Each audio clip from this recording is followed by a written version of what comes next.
Safari friends, it's Mrs. Roberts again for day 2 of Safari. Today is God's gifts, and we're thinking about the theme of welcoming people.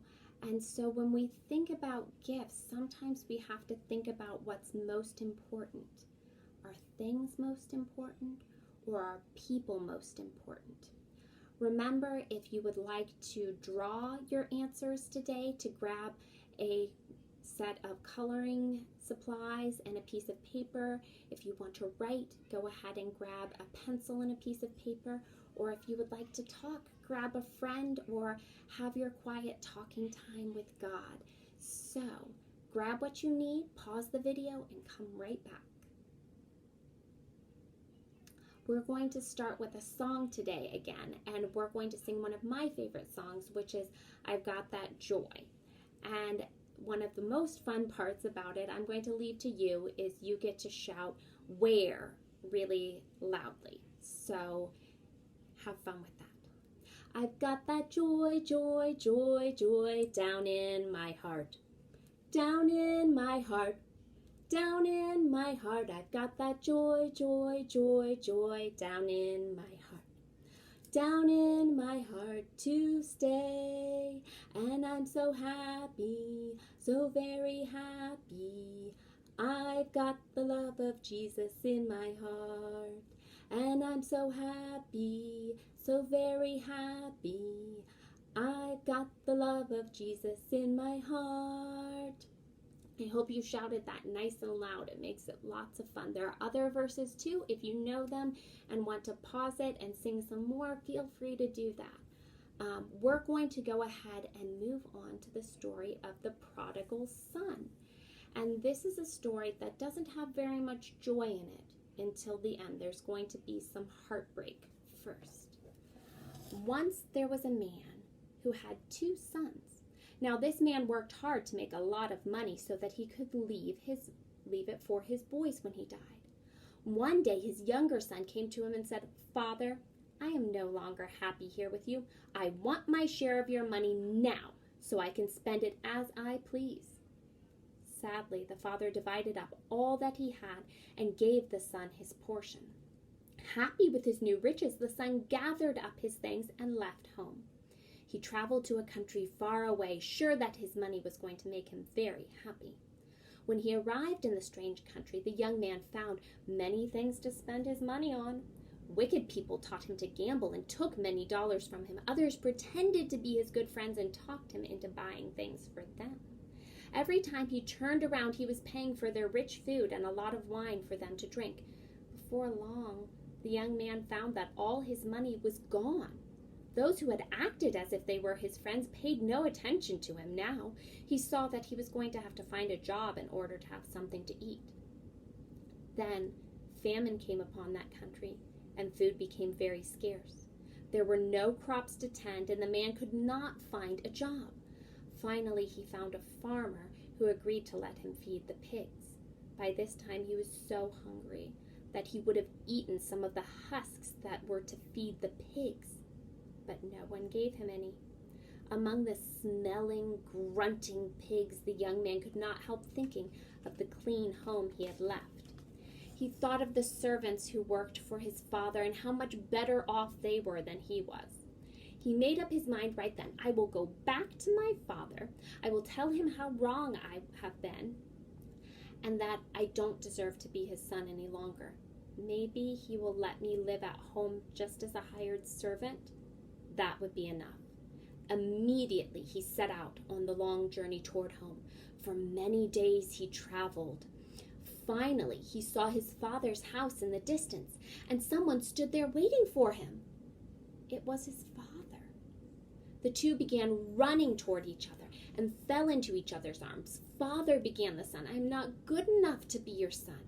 But the father could not stand to hear his voice speak that way. He turned to his servant and said, "Bring a fine robe for my son and put a ring on his hand and shoes on his feet. Then we will kill a fat calf and prepare a great dinner. It is time for celebration." That is how the father greeted the son, even though the son had broken his father's heart. And one of our great gifts from God is the gift of forgiveness. So I want you to pause the video in just a moment and draw or talk or write or think about a time when you had to forgive someone. Was it difficult? Was it easy? Or think about, is there anything that feels kind of heavy on your heart that you still need forgiving about? So pause the video and get your thoughts down or get your thoughts out.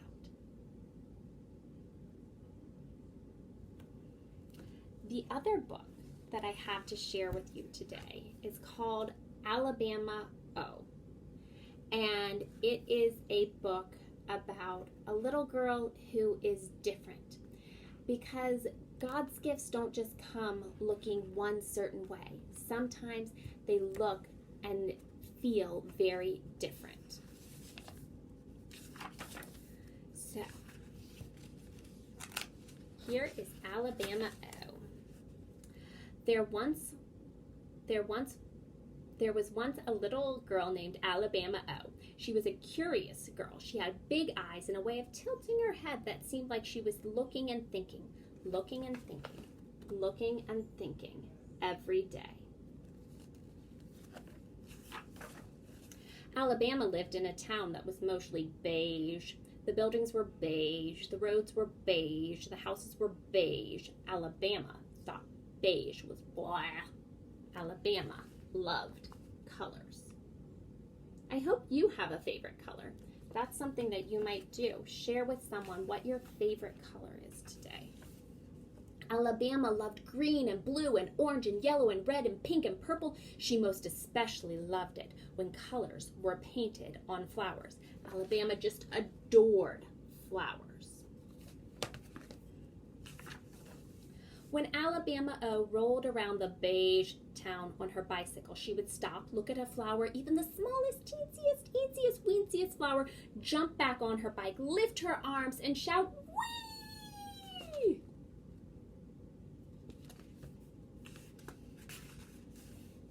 Sometimes she would stop her bicycle, pull a pencil stub out of her pocket, chew on it thoughtfully, and fiercely scribble on a piece of paper. She would crinkle her face, sketch some more, and then look more closely and scribble even more fiercely. People thought Alabama was a silly, crazy girl. Then Alabama would go home and climb up into her big, bold, funky treehouse. She would spend hours drawing and painting beautiful flower pictures. One by one, she hung them up, admired them, and saved them for the future. Whatever future, she did not know. When Alabama wheeled around town, she saw sunflowers, sundrops, snapdragons. She saw chrysanthemums, calla lilies, carnations, clover, and crocuses. She saw daisies, daffodils, dahlias, and daphnes. She saw big flowers and small flowers. Her most favorite flowers weren't flowers at all. They were dandelions. Alabama saw a man digging up a patch of dandelions. She screeched her bike to a halt and demanded to know what he was doing. The man said, "Every so often, Alabama, you need to let the dandelions go. They are weeds, after all."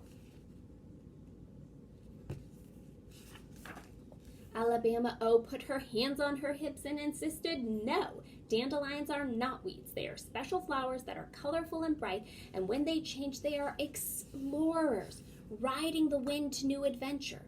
Then she got on her bike and wheeled away.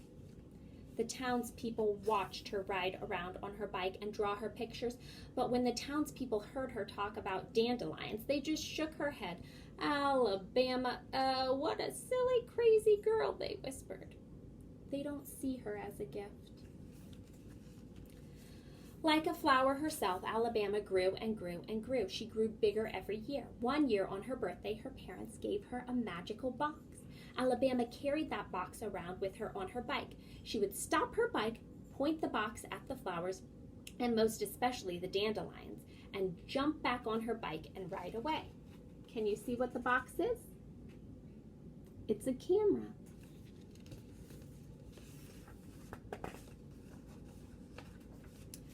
One year, Alabama had a teacher that did not like her wild ways.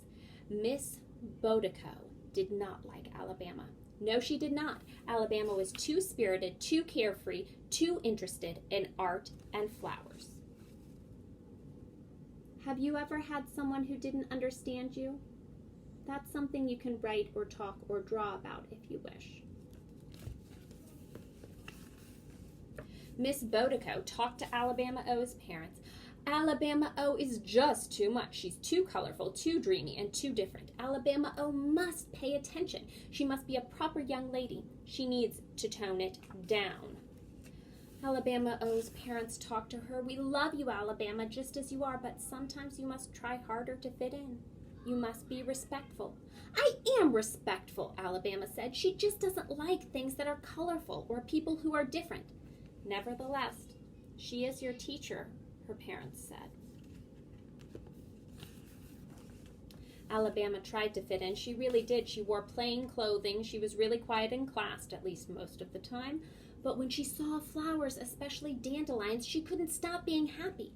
She bubbled over with excitement. Miss Bodico kept trying and trying to make Alabama quiet and plain. She spoke with her, she reprimanded her, she even yelled at her. Until one day, Alabama burst out. I can't do it. I have to be me, she cried.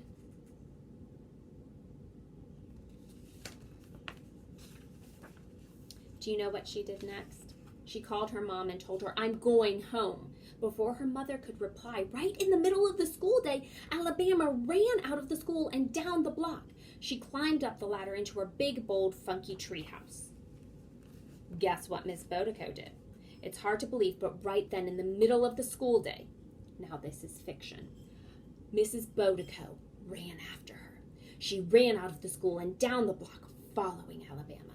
Then she hitched up her dress and climbed right up the ladder into Alabama O's treehouse.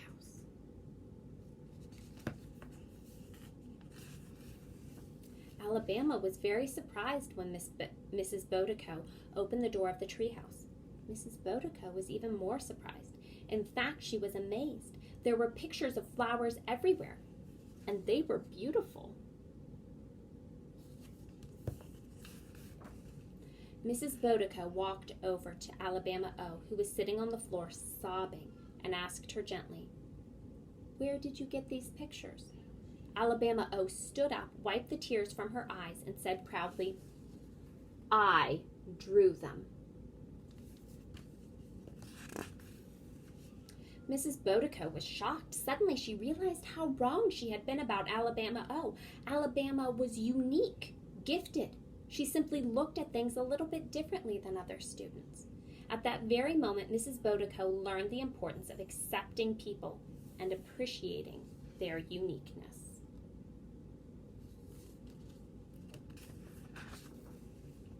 Alabama reached into her trunk and pulled out her drawings. Finally, she knew what to do with them. May I bring them to school, she asked. Mrs. Bodico nodded. Together they hung her artwork around the school for everyone to see. They even put some of her pictures in town.